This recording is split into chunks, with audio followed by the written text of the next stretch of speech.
వద్దు వద్దు, నన్ను వదిలే. మా నుంచి తప్పించుకోవటం అంత సులభం కాదు.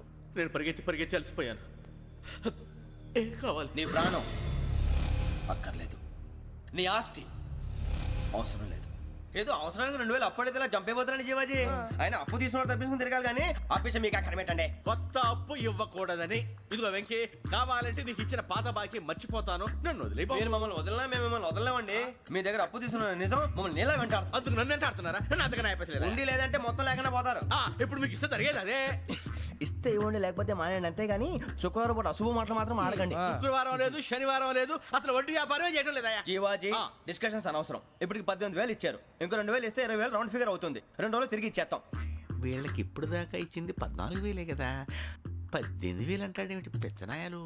పడ్డాడు కక్కుర్తాడు. సంగతి వరకు తెలిసి అసలేనయ్యా, ఇదే నేను మీకు ఇచ్చే ఆఖరి అప్పు. మీరు ఇచ్చిన ప్రతిసారి ఇలాగే అంటారు. ఇతనే వచ్చిందని తగలేయకుండా ఊరికే వచ్చింది ఏంటి? అబ్బాయి ఏం లేదండి. జాగ్రత్తగా ఉపయోగించి పైకి రావాలయ్యా. సరే, ఈ 2,000తో 20,000 సంపాదిస్తారు. అదే కూర్చొని ఆలోచిస్తాం. ఆ జీవగాడు ఎప్పటికైనా జీవితంలో పైకి రావాలంటాడు. రోజు ఇంత పైకి వస్తాం తెల్లడికి. రే, మనం దొరికిన వాళ్ళ దగ్గర అప్పు చేసి తాగెత్తనం. ఇలా ఎన్నాళ్ళు పిచ్చేవాళ్ళు ఉన్నన్నాళ్ళు తెలిసిన వాళ్ళందరూ అయిపోయారు, ఇంకెవరు మిగిలారా? అందుకే నేను ఎప్పుడూ అంటూ ఉంటాను, సర్కిల్ బెంచ్ మని ఒక రెండో పెంచుకుందామన్నా ఎవడు కోఆపరేట్ చేయట్లేదా? మనం చూస్తేనే జంప్ అక్కడ. అరే వడ్డీ ఎంతైనా పర్వాలేదు, అప్పు ఏంట్రా అంటే ఒకరి ముందు రాడే. ముందుకు వస్తే వాళ్ళు వెనక్కి వెళ్తారని భయం. భయం భయం భయం, ఎక్కడ చూసినా భయం. ఎన్నాళ్ళు భయం? మనల్ని చూస్తే మనకే పరమ అసహాయం చేస్తుంది. మనకే కాదు, ఊళ్ళో వాళ్ళందరికీ కూడా అదే ఫీలింగ్. అందరూ డిగ్రీ 3 సంవత్సరాలు చదివి పాస్ అయితే మనం 6 సంవత్సరాలు చదివి పాస్ అయ్యాం. మరి ఉద్యోగం ఎవడి? ఉద్యోగాలు ఇవ్వక, అప్పులు ఇవ్వక, తాగేది ఎలాగా, బతికేది ఎలాగా? అరే మనం మాత్రం మనుషులం కాదా? మనకి కోరికలు ఉండవా? ఇప్పుడు మనం ఆలోచించాల్సింది అది కాదు, రేపటికి ఎవరిని చంపాలి. కాలనీలో ఎవరు సార్?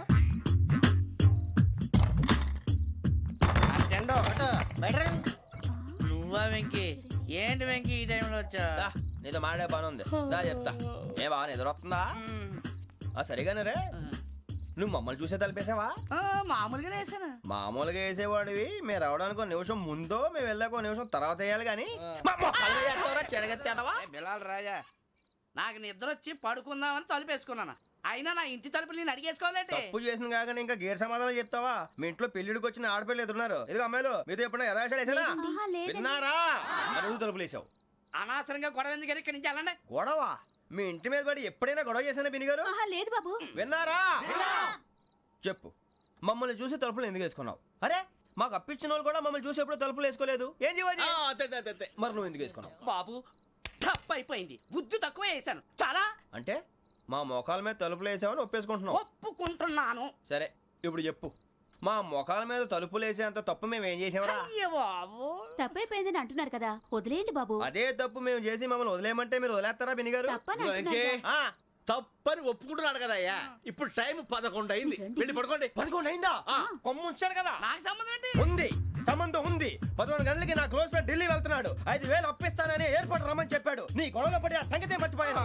ఇప్పుడు నాకు జరిగిన నష్టానికి భర్తీ ఎవరు చేస్తారు? మీరా మీరా మీరా?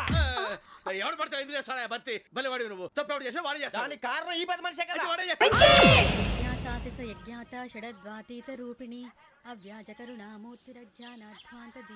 బీరు రమ్ము కలుపుకూడదు, తలకే పట్టేసింది. ఏంటే చదువుకుంటున్నావా? చదువుకో. దేనైనా వెనక్కి తీసుకురావాలం కానీ పోయిన కాలం వెనక్కి తీసుకురావడం ఎవడి వల్ల కాదు. టైం విలువ గురించి నువ్వు మాట్లాడడం. నువ్వు ఎలా పోతే నాకు ఎందుకులే. ఏమ్మా నీ పూజ అయిందా? తలకే పట్టేసింది, కాస్త మజ్జిగుంటే ఇవే. మా నాయనే అందరూ పొద్దున్నే లేచి టీలు కాఫీలు అడుగుతుంటే నువ్వు మాత్రం మజ్జిగ అడుగుతున్నావురా. కాఫీలు టీలు తాగే స్టేజ్ వాడు ఎప్పుడో దాటిపోయాడు. రాత్రి తాగింది దిగాలంటే మజ్జిగే తాగాలి. నువ్వు తల దించుకోవడం ఎందుకురా? నీలాంటి యదవనగానందుకు నేనే దించుకోవాలి తల. రాత్రి సుబ్బారావు గారి ఇంటి మీద గొడవకి వెళ్ళేవంటగా. అలా చెప్పాడు మీకు? ఏ మళ్ళీ గొడవ కెడతావా? నీ దెబ్బకు భయపడి రాత్రి తలుపులు తీసి పడుకున్నారంట. తెల్లారగా టైంట్లో దొంగలు పడ్డారు. ఆడింట్లో ఉందిలేండి, పట్టుకుపోవడానికి అక్కడ కూతురు తప్ప. ఎన్నాళ్ళు ఇలా బేవర్స్గా తిరుగుతావురా? ఇన్నాళ్ళని ఏం ఫిక్స్ అవ్వలేదండి. చిచి నాన్న, అమ్మా, కంబైన్ స్టైల్స్ కి ఫ్రెండ్స్ ఇంటికి పిలుద్దాం అంటే వీడికి భయపడి ఎవరు రావడం లేదు. నేనే చేశానే? వాళ్ళ వంక అదోలా చూస్తున్నావంట. గొప్ప ఫిగర్ అని అదోలా చూస్తాను. ఏదో మోహాలు వేసుకొని చదిగా. ఆ గొంతు ఆ వాలకం చూడలేకపోతున్నాను రా బాబు. చిన్నప్పుడు వచ్చి నా అలాగే ఉన్నావు, తెగ ముడిచిపోయారు. ఇప్పుడు నచ్చట్లేదు నాన్నగారు మీకు? నేను యదవలతో డిస్కస్ చేయను. నేను చేస్తాను. మీరు చెప్పదలుచుకుంది ఏమిటో చెప్పండి. ఇంకా చెప్పేదే ఉంది. నువ్వు ఇలా గాలికి తిరుగుతుంటే నేను తిండి పెట్టలేను. నాన్నగారు ఇప్పుడు శుక్ర మహాదశి 4వ పాదంలో ఉంది. నేను ఇప్పుడు ఏం చేసినా కలిసి రాదు. శనిగారు సెంటర్ లో కాసేసి నన్నే చూస్తాడంట. వాడు అలా సైడ్ అయిపోయి నేను ఏదో ఒకటి అవుతాను కదా, మీరు కంగారు పడకండి. ఇవన్నీ ఆ జగదాంబ చౌదరి గారు చెప్పాడా? వా జేసీ గారిని గాడు గిడు అనకండి బాబు, మీకే మంచిది కాదు. అబ్బా ఊరుకోండి, ఎవరి నమ్మకాలు వాళ్ళవి. ఎరా ఇంతకీ ఆ శనిగాడు సైడ్కి ఎప్పుడు వెళ్తాడంట? నేను పోయా. గురువు సెంటర్ లోకి రావాలమ్మా. మరి ఆ గురువు సెంటర్ లోకి ఎప్పుడు వస్తాడంటావు? అవన్నీ మనకి తెలుస్తాయి అంటే జేసీ గారు తెలుస్తాయి. నాన్నగారు ఒక 1000 రూపాయలు ఇవ్వండి, దక్షిణ నుంచి అన్ని అడిగేసి వస్తాను. ఎదిగిన కూతురు గుండెల మీద కుంపటైతే నీలాంటి బేవార్స్ కొడుకు క్లైమోర్ మైన్స్ లాంటి వాడు చీదరిదుడా. ఆ జేసీ గారు పోయాక వీడు నేను అమ్మ నువ్వే ఫీల్ ఓకే. ఆయన కావాలని అంటున్న మాటలు కాదు, ఆయన దేవుడు. కానీ ఆ శనిగాడు ఆడి కాన్సన్ట్రేషన్ అంతా నా మీదే పెట్టేశాడు. మరి ఇప్పుడు ఎలాగరా నాన్న? ఆ పని మీద డబ్బులు అడుగుతుంటే నిసుక్కుంటున్నాడు. పోనీ నువ్వేనా ఇవే? నా దగ్గర కూడా లేవురా. తెలుగు భాషలో నాకు నచ్చని ఒకే ఒక్క పదం లేదు.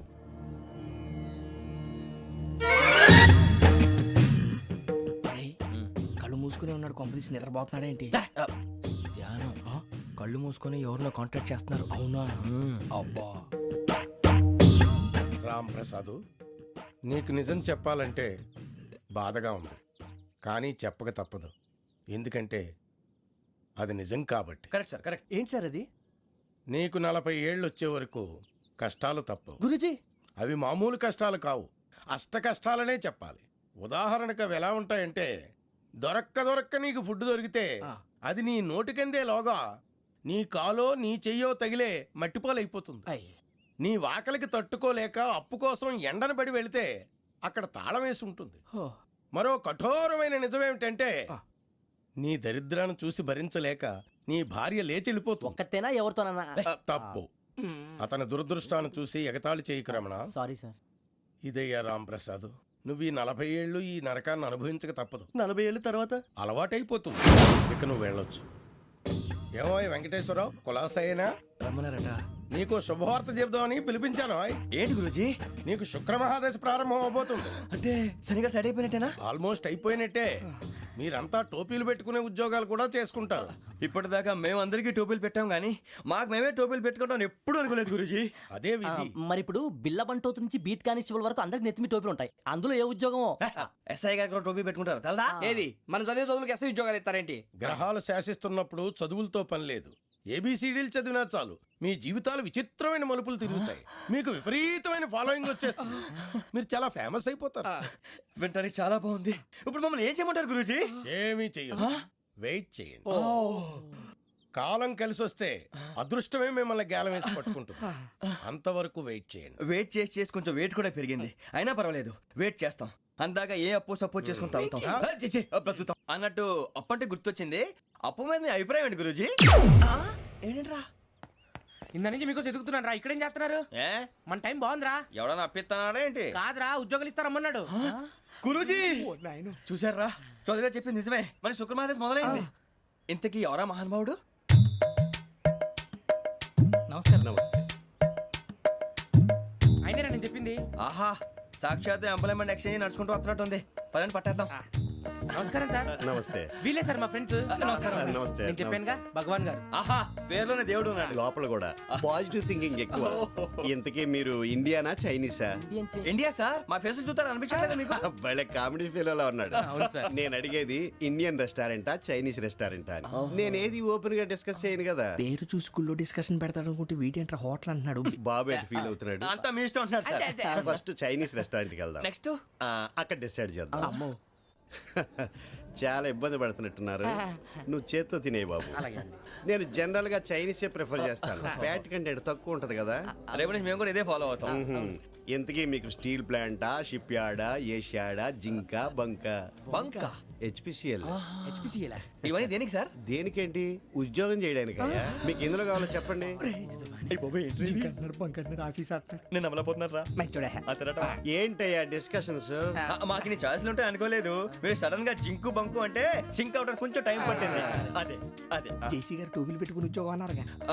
వీటిలో టోపులు పెట్టుకునే జాబ్లు ఎక్కడ ఉన్నాయండి? అన్నిటిలోనే ఉంటాయి, వాటిలో కూడా ఉంటాయి. వాచ్మెన్ ఉద్యోగం కావాలా? ఇంతకీ మీరు అనే జాబ్ ఏంటి సార్? నేను చెప్పేది టోపులు పెట్టుకునే ఉద్యోగం కాదు, టైల్ కట్టుకునే ఉద్యోగం. అది టైల్ కట్టుకోవటం మాకు రాదు. వాళ్ళు కడతారులే. ఇంతకీ మీకు జిఎం కావాలనా, ఏ జిఎం కావాలనా? అట్లా పిలుస్తున్నాడు చూడు బాబు. జిఎం అడిగితే ఎలా ఉంటుందంట? ఏజీఎం అంటే వింటానికి కొంచెం పెద్దదిగా ఉంది. ఏజీఎం ఇప్పించండి సార్. అనుకున్నాను నువ్వు ఇది అడుగుతావని. జిఎం అంటే జనరల్ మేనేజర్, ఏజిఎం అంటే అసిస్టెంట్ జనరల్ మేనేజర్. తూచండి మాకు జిఎంఏ కావాలి సార్. అది సరే కానీ భగవాన్ జీ, ఈ ఉద్యోగాలకి టోపీలు పెట్టుకుని వెళ్ళొచ్చా? నీ ఇష్టం వచ్చినట్టు వెళ్ళొచ్చమ్మా. నాకు స్టీల్ ప్లేట్ నాకు బంకులో గానీ కన్ఫ్యూజ్ చేయగానే ఆయన్ని అందరికీ ఒక చోట ఇప్పించండి సార్, కలిసి పని చేసుకుంటాం. జీతం ఎంతండి? 30,000 అంటే 40,000. వడ్డీ ఎంత? అప్పు కాదయ్యా, నీకు ఇచ్చే జీతం. అంటే తిరిగి ఒక్కలేదా? ఫ్రస్ట్రేషన్ లో ఉన్నట్టున్నాడు. అవునండి. నువ్వు ఇచ్చిన వాళ్ళు తీసుకోరు. మాకు అవసరం కూడా అదే. అంతేకాదు ప్రతి నెల గ్రాట్యుటీ, పిఎఫ్, సిఎఫ్. బియ్యం కూడా సార్? ఏ నువ్వు యాక్ట్ చేస్తావా? భగవాన్ జీ, మీరు ఇదంతా ఎందుకు చేస్తున్నారు? ఊరికే మాత్రం కాదు, నేను మంచోడని చెప్పి నా కారు పెట్రోల్ లేకుండా వెళ్తుందా? వెళ్దాం. నేను ఇచ్చుకోవాల్సినవి ఉంటాయి కదా. ఇలా చూడు, అందుకని ఉద్యోగానికి వాళ్ళ ఆకారం తీసుకుంటా. మా గెటబుల్ చూసి మీరు అపార్థం చేసుకుంటున్నారు. మాకంత పొజిషన్ లేదండి బాబు. పోనీ నలుగురు కలిసి ఉద్యోగం చేసుకోవచ్చా? మీ దరిద్రం నాకు అర్థమైంది. థ్యాంక్స్. మీ నలుగురు కలిసి ఓ ₹1,00,000 ఇవ్వండి చాలు. For more updates, like, comment, subscribe to our channel. Hey darlings, గంటని click చేయడం మర్చిపోకండి.